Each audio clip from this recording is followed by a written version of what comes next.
Vamos a buscar en Hechos capítulo 11, versos 25 y 26, por favor.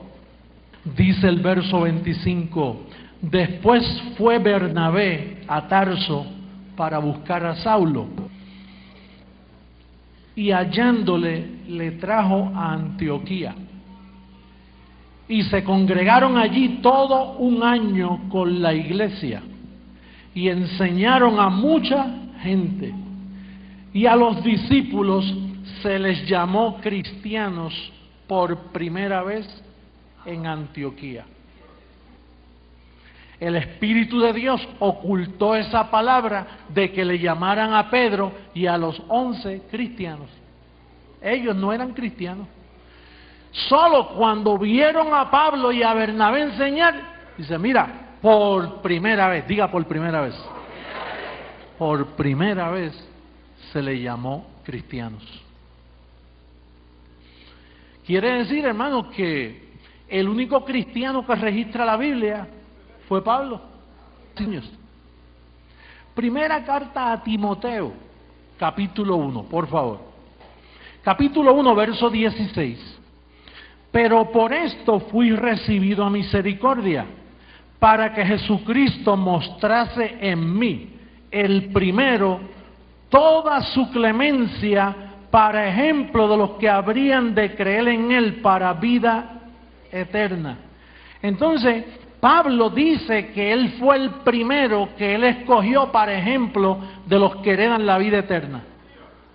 Ahora los apóstoles ya predicaban y existían, pero parece que Dios no pudo usar a Pedro como ejemplo, ni a Juan como ejemplo, ni a Santiago como ejemplo, ni a Judas, el hermano de Jesús, como ejemplo. De la familia de Jesús no hubo un ejemplo, ni a María como ejemplo. Dios esperó que apareciera Pablo, Saulo de Tarso, para entonces decir, ese es mi ejemplo para vida eterna. Ahora fíjate, vamos a ver en Hechos 15 un poco de historia. Hechos 15. Este es el comienzo del enredo de 2000 años que dañó al mundo. Cuando usted ve una catedral por ahí, eso es parte de ese engaño. Verso 1 del capítulo 15. Entonces algunos que venían de Judea enseñaban a los hermanos, si no os circuncidáis conforme al rito de Moisés, no podéis ser salvos. Como Pablo y Bernabé, los primeros cristianos, mira, no soportan quedarse callados.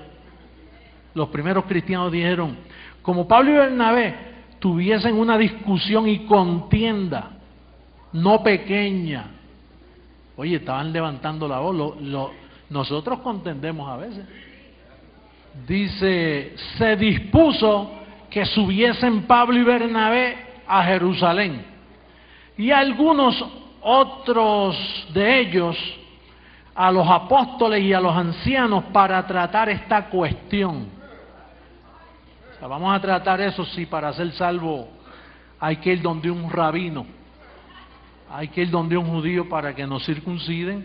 Y entonces dice, ellos pues, habiendo sido encaminados por la iglesia, mira dónde estaba la iglesia, pasaron por Fenicia y Samaria contando la conversión de los gentiles y causaban gran gozo a todos los hermanos. Y llegados a Jerusalén fueron recibidos por la iglesia y los apóstoles y los ancianos. Fíjate quién dirigía la iglesia, los apóstoles y los ancianos. Y refirieron todas las cosas que Dios había hecho con ellos. Pero algunos de la secta de los fariseos que habían creído, seguro ahí un fariseo podía creer, si ahí había circuncisión, había rito, había costumbre, pues en esa iglesia había un fariseo inmediatamente. Así que los fariseos que habían creído.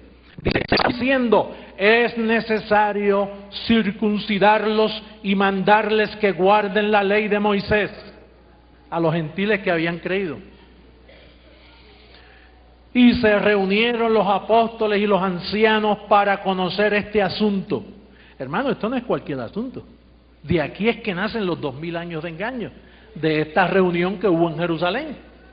Y después de mucha discusión, mira lo que hace Pedro a favor nuestro. Aquí Pedro aparece como un político. Dice, no, yo voy a defender la causa.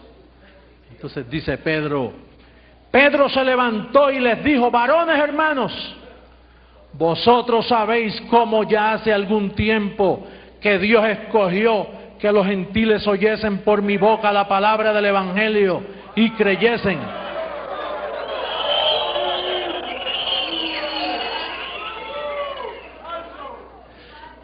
Pero hoy, bueno, vamos a dar toda la evidencia.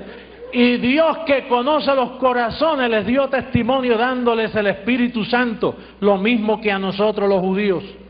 Y ninguna diferencia hizo entre nosotros y ellos, purificando por la fe sus corazones. Ahora, pues, ¿por qué tentáis a Dios poniendo sobre la cerviz de los discípulos un yugo que ni nuestros padres ni nosotros hemos podido llevar? Antes creemos que por la gracia del Señor Jesús seremos salvos de igual modo que ellos. Oye, qué bonito habló Pedro aquí. No, habló bien. No, está diciendo la verdad. Porque Dios le había hablado a Pedro. Pero fíjate lo que dice ahora Gálatas capítulo 2, verso 7. Antes, por el contrario, como vieron que me había sido encomendado el evangelio de la incircuncisión, como a Pedro el de la circuncisión, pues el que actuó en Pedro para el apostolado de la circuncisión, actuó también en mí para los gentiles. Y reconociendo la gracia que me había sido dada, Jacobo, Cefas, que es Pedro, y Juan, que eran considerados como columnas, nos dieron a mí y a Bernabé la diestra en señal de compañerismo, para que nosotros fuésemos a los gentiles y ellos a la circuncisión. En el verso 11, capítulo 2, verso 11. Pero cuando Pedro vino a Antioquía, les resistí cara a cara porque era de condenar. Pues antes que viniesen algunos de parte de Jacobo, comía con los gentiles, pero después que vinieron se retraía y se apartaba porque tenía miedo de los de la circuncisión. Y en su simulación participaban también los otros judíos, de tal manera que aún Bernabé fue también arrastrado por la hipocresía de ellos. Fíjate que Pablo y Bernabé lo llamaron cristianos por primera vez, y la influencia de Pedro era tan hipócrita que arrastró a Bernabé. Ahora está Pablo solo. Verso 13. Y en su simulación participaban también los otros judíos, de tal manera que aún Bernabé fue arrastrado por la hipocresía de ellos, o sea, de Juan, de Cefas y Jacobo, que es Santiago. Pero cuando vi que no andaban rectamente conforme a la verdad del Evangelio, dije a Pedro delante de todos, si tú siendo judío vives como los gentiles y no como judío, ¿por qué obligas a qué? ¿Quién estaba obligando a los gentiles a judaizar? ¿Y quién los defendió en Hechos 15? Él mismo. Pedro los defendió en Hechos 15. No le pongan carga a los gentiles. ¿Y qué estaba haciendo aquí? Obligando.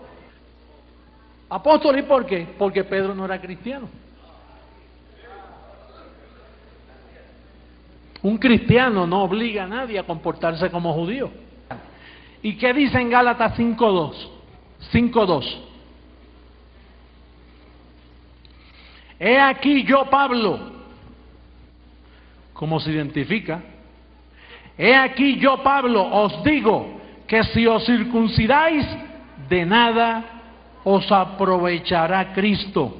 Y otra vez testifico a todo hombre que se circuncida, que está obligado a guardar toda la ley. De Cristo os desligasteis, los que por la ley os justificáis, de la gracia habéis caído.